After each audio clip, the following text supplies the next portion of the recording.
Bab 18. Pelet cinta jin penggoda. Pagi hari pun tiba.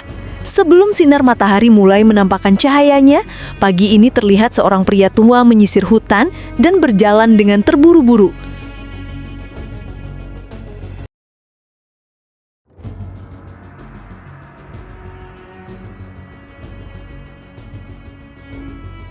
Halo teman-teman pendengar, selamat datang di channel YouTube saya, channel Monolog Novel.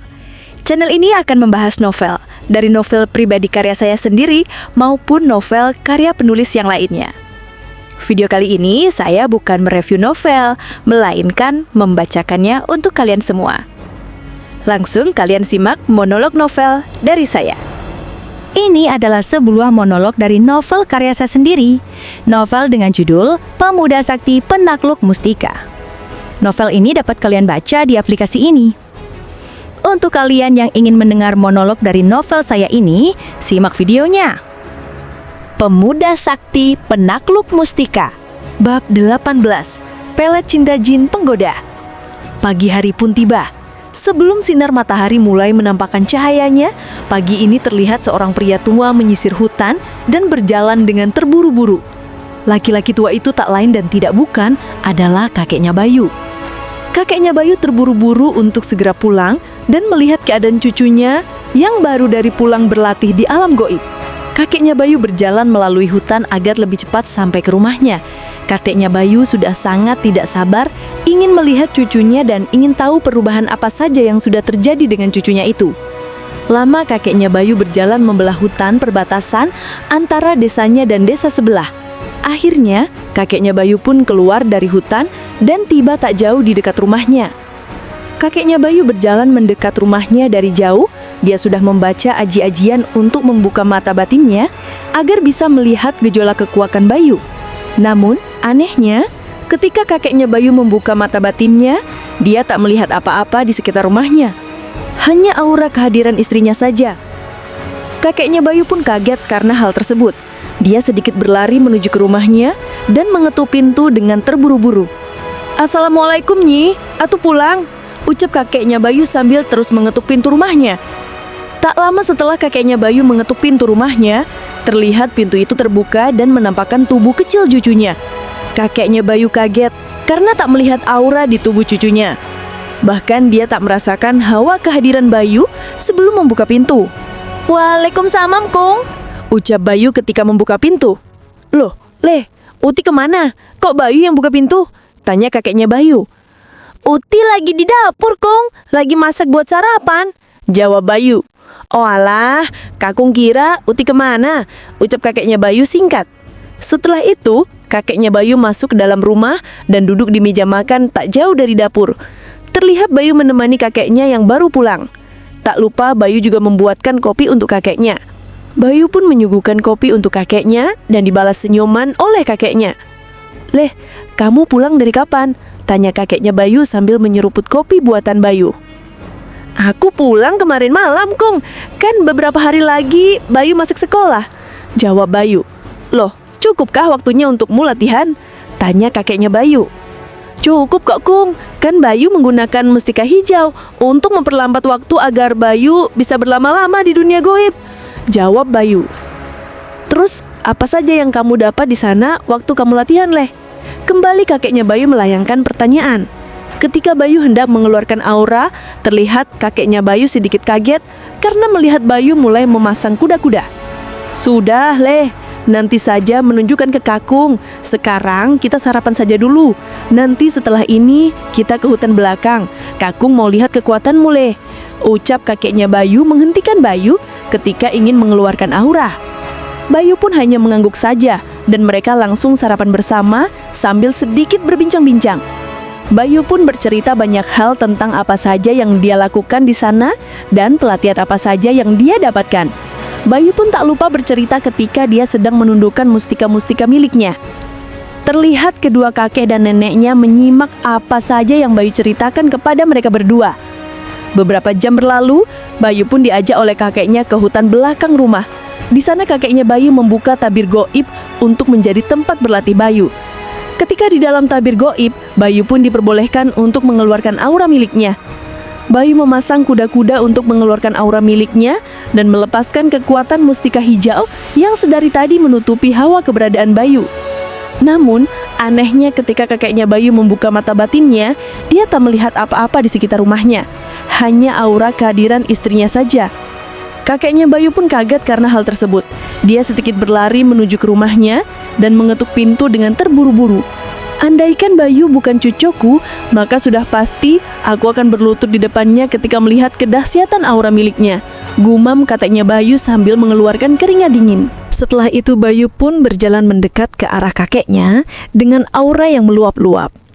"Gimana Kung? Bayu keren tidak?" tanya Bayu pada kakeknya. "Bayu keren sekali, Le.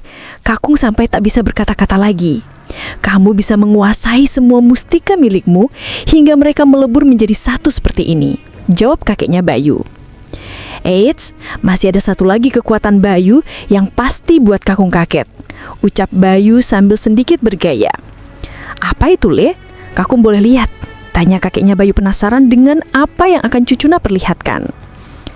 Bayu pun meminjamkan matanya dan membuat tubuhnya menjadi sosok Bayu dewasa yang tampan dan gagah berotot. "Tara, keren kan Kung? Bayu bisa jadi besar seperti ini," ucap Bayu sambil bergaya dan memutar-mutar badannya. Kembali kakeknya Bayu hanya bisa tertegun dengan apa yang cucunya lakukan. Dia kaget dengan apa yang dia lihat, apalagi kekuatan Bayu terlihat meningkat ketika tubuhnya berubah menjadi besar seperti ini. "Kamu hebat sekali, Le. Tak pernah habis kejutan yang kamu berikan ke Kakung. Sampai Kakung bingung harus bersikap seperti apa," ucap kakeknya Bayu. Namun setelah itu tubuh Bayu kembali mengecil dan auranya sedikit menyusut, membuat Bayu dan kakeknya bingung dengan apa yang terjadi. Loh, kok tubuhku mengecil lagi? Ini kenapa?" tanya Bayu bingung melihat tubuhnya kembali mengecil.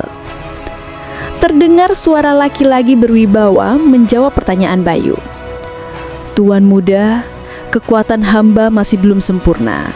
Jadi transformasi Tuan muda belum bisa bertahan lama," jawab suara tersebut yang tak lain dan tidak bukan adalah sesosok aura emas milik Bayu. "Jadi aku belum bisa menggunakan tubuh dewasaku sesuka hatiku ya? Ya sudahlah, nanti juga kan aku bakal dewasa," ujar Bayu sedikit lesu mendengar ucapan dari aura emas miliknya. Kakeknya hanya tersenyum saja melihat kelakuan Bayu. "Le, kita latihan ya, agar kamu bisa sesekali menggunakan tubuh dewasamu. Namun kita latihan biasa saja, bukan latihan tanding," ucap kakeknya Bayu sedikit takut dengan kekuatan Bayu. "Latihan apa itu Kung?"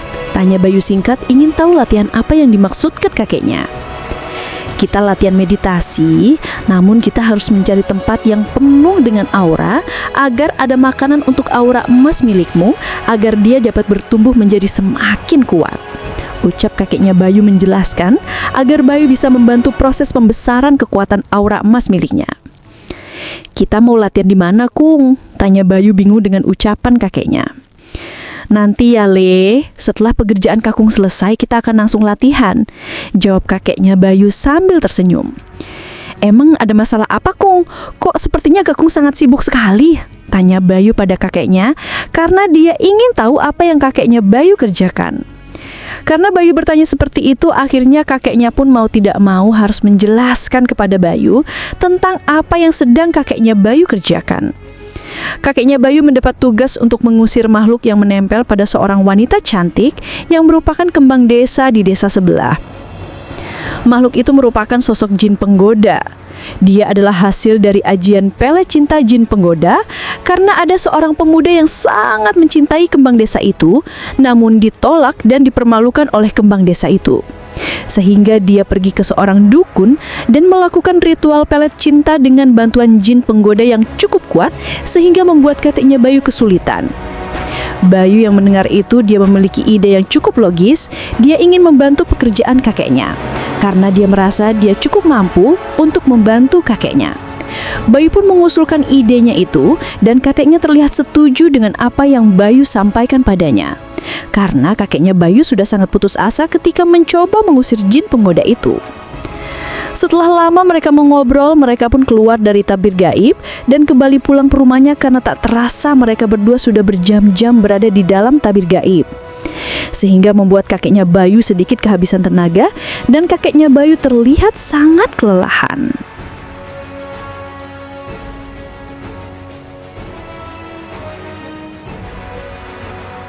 Terima kasih telah mendengarkan monolog dari saya.